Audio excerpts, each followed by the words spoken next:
Shedeur Sanders faces his biggest challenge yet with the Cleveland Browns. The fifth-round quarterback, already fighting an uphill battle after one of the most dramatic draft slides in recent memory, now confronts what many consider a devastating blow to his professional aspirations.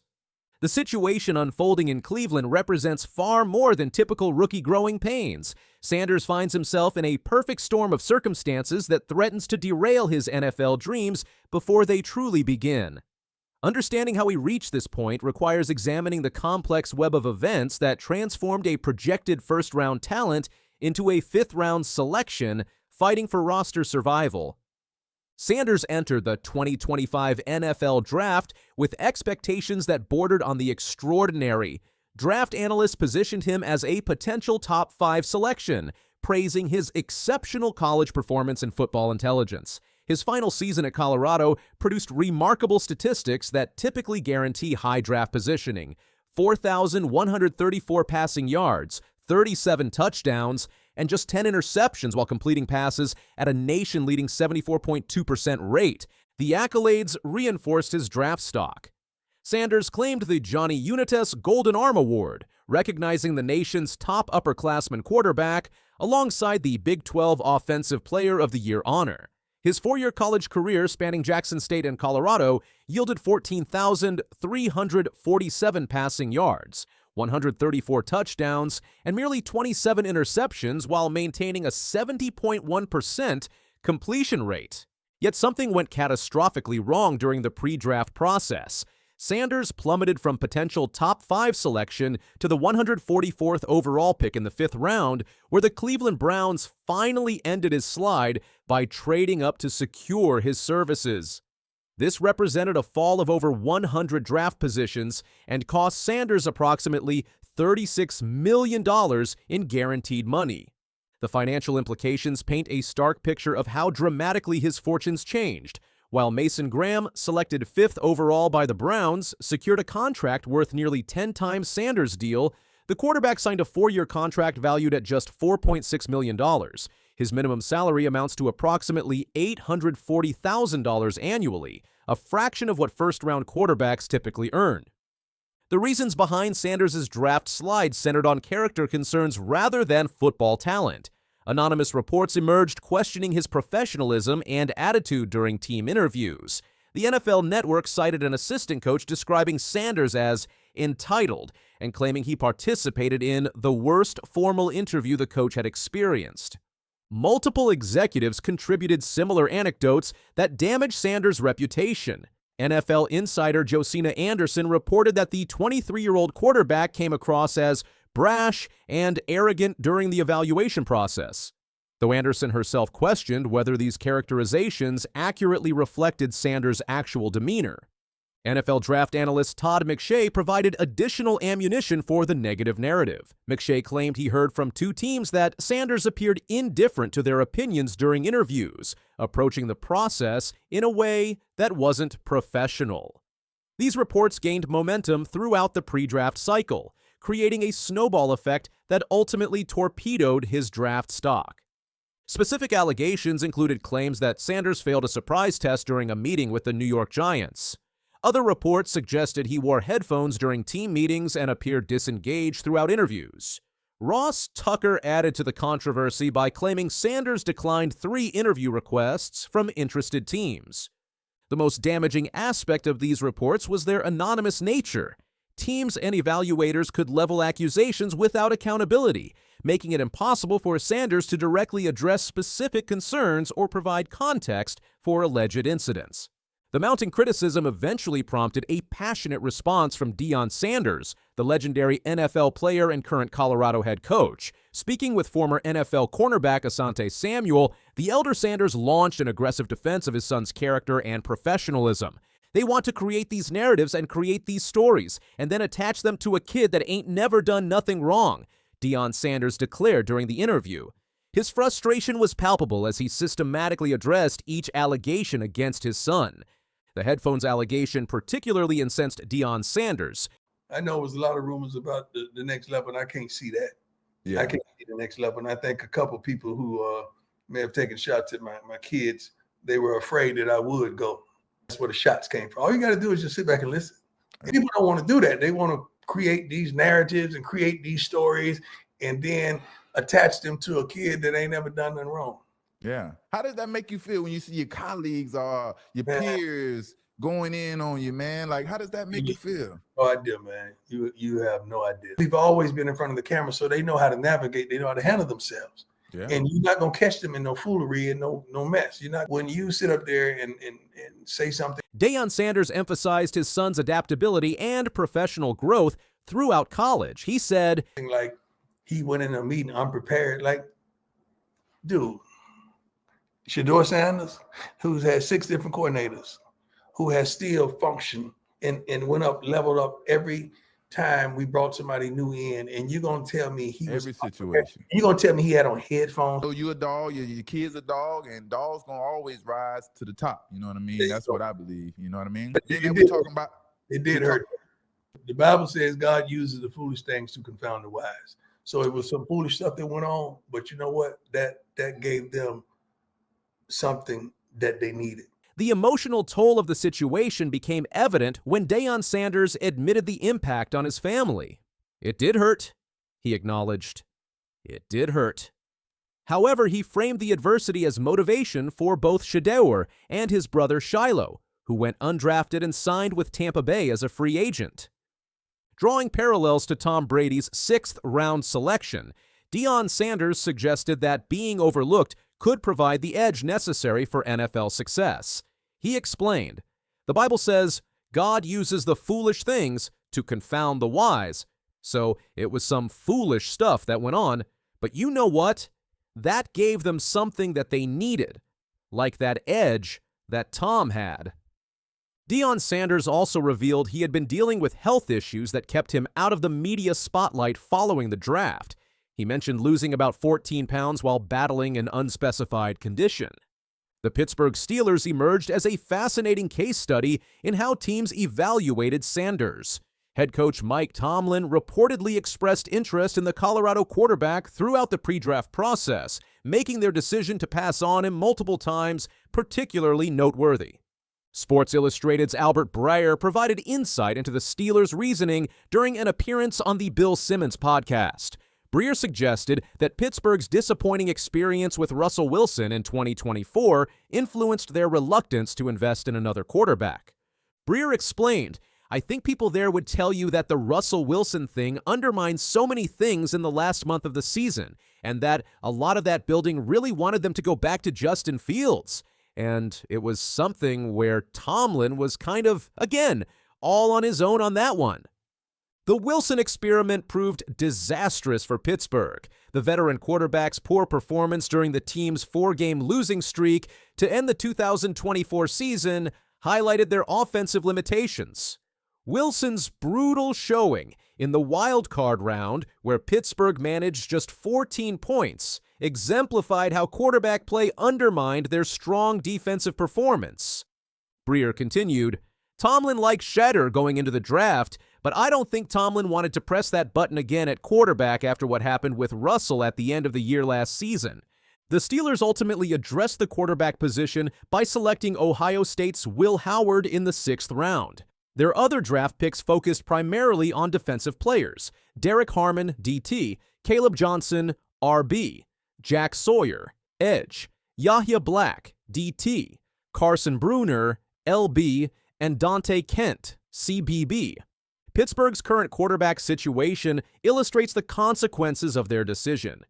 They now possess one of the league's weakest quarterback rotations, featuring Mason Rudolph, Skylar Thompson, and rookie Will Howard. Their hopes rest on convincing Aaron Rodgers to join the organization, though the veteran quarterback has yet to commit to playing for Pittsburgh. NFL insider Ian Rappaport maintains confidence in the Steelers eventually signing Rodgers. Rappaport said this during a recent appearance on The Insiders. "It would be a surprise if Aaron Rodgers is not on the Steelers right now. I'm not saying he's made a decision. I'm not saying retirement's ruled out, but it would be a surprise." Sanders joined a Cleveland Browns organization desperate for quarterback stability. The team endured a dismal 3-14 season in 2024, creating urgency for improvement at the position. Despite selecting Dillon Gabriel in the 3rd round, the Browns saw value in trading up for Sanders in the 5th round. The quarterback room Sanders entered reflects the Browns' uncertainty at the position. Veterans Joe Flacco and Kenny Pickett provide experience, while Deshaun Watson remains on the roster despite ongoing injury concerns. Gabriel, selected earlier in the same draft, represents additional competition for Sanders as he fights for roster survival. Now to the NFL draft drama surrounding Shedeur Sanders. Dion Sanders' son was the victim of a prank phone call that led him to believe that he was about to be drafted by the New Orleans Saints. ABC's Lara Spencer has more. Shedeur Sanders found himself at the center of draft day chaos after a cruel prank, traced back to Jeff Olrichs' son, sparked outrage and sent shockwaves through the NFL community, culminating in a pointed response from Sanders that has left the Olrich family facing significant backlash, and the Falcons organization in damage control mode. The drama started on Friday, April 25th, when Shedeur Sanders, once seen as a possible first-round pick, was still waiting to be drafted on day 2. A video that quickly spread online shows the 23-year-old Colorado quarterback getting a call from someone pretending to be New Orleans Saints GM Mickey Loomis. Thank you with our next pick right here, man.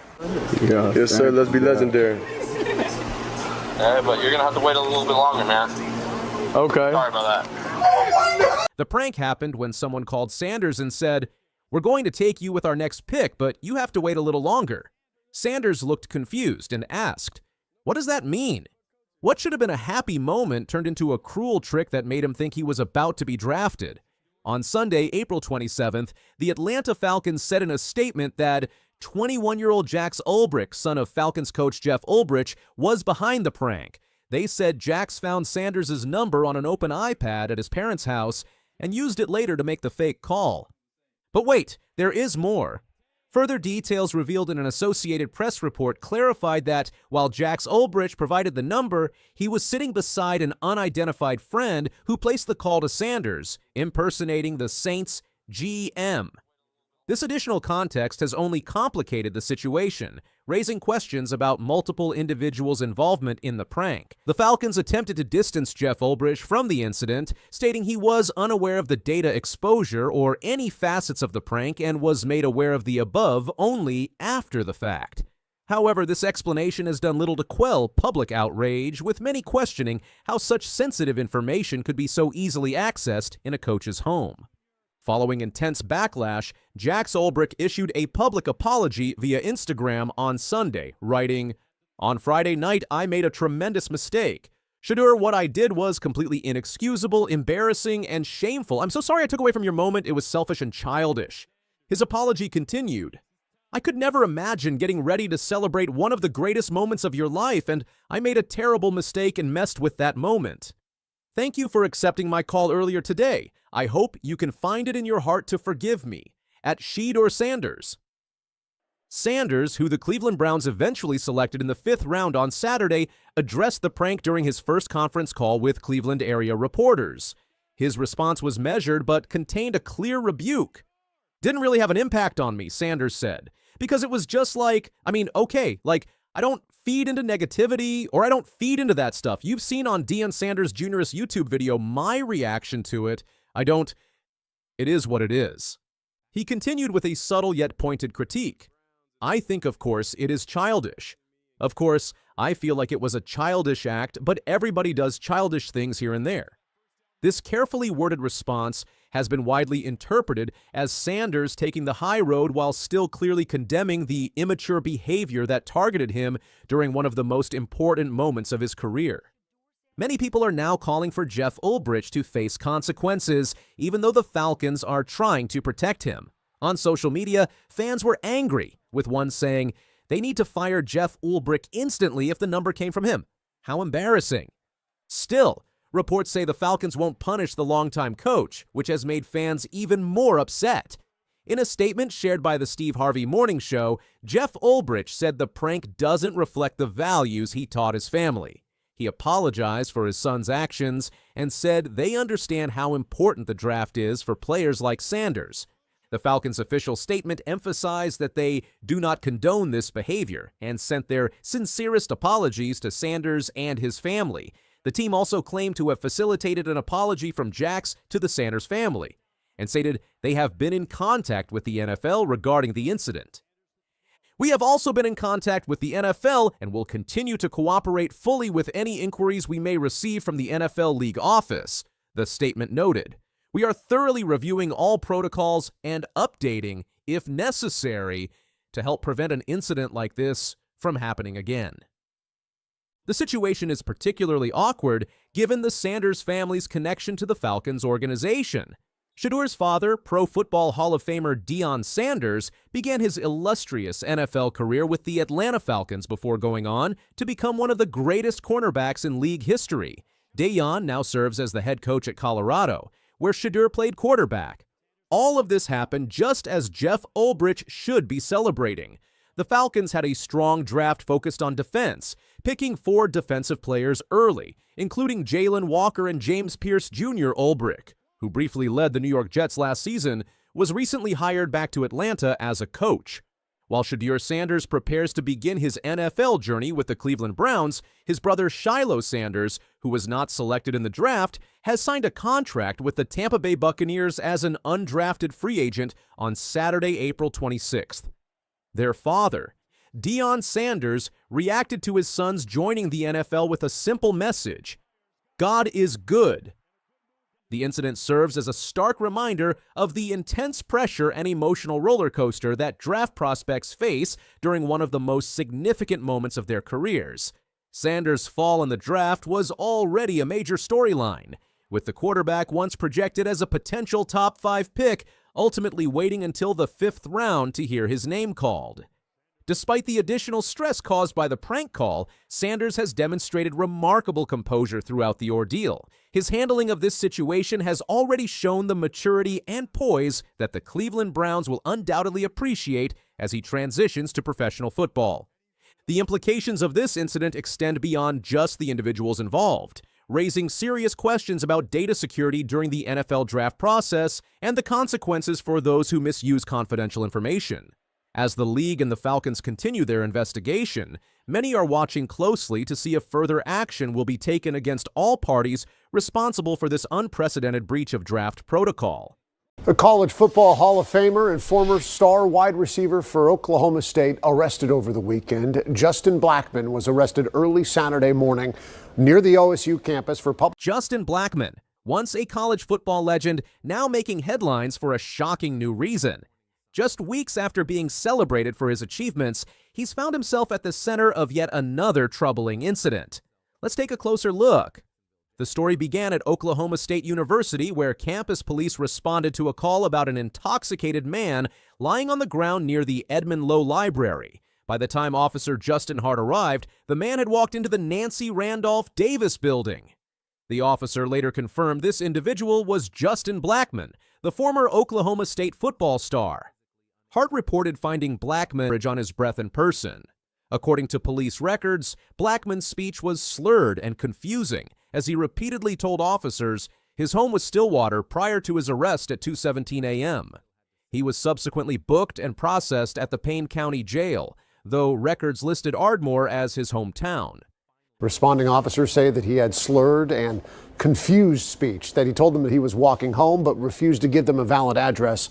This is the latest in a line of arrests, including multiple DUI charges. The incident details revealed more troubling aspects of the arrest. Blackman was reportedly wearing wet clothes, and officers struggled to manage the former NFL wide receiver during transport. The police report obtained by TMZ Sports stated officers were unable to fit Blackman in the back of a standard police car due to his body size and had to request a larger vehicle to take him to jail. The report indicated that officers needed 2 sets of handcuffs because of Blackman's body size and the girth of his wrists.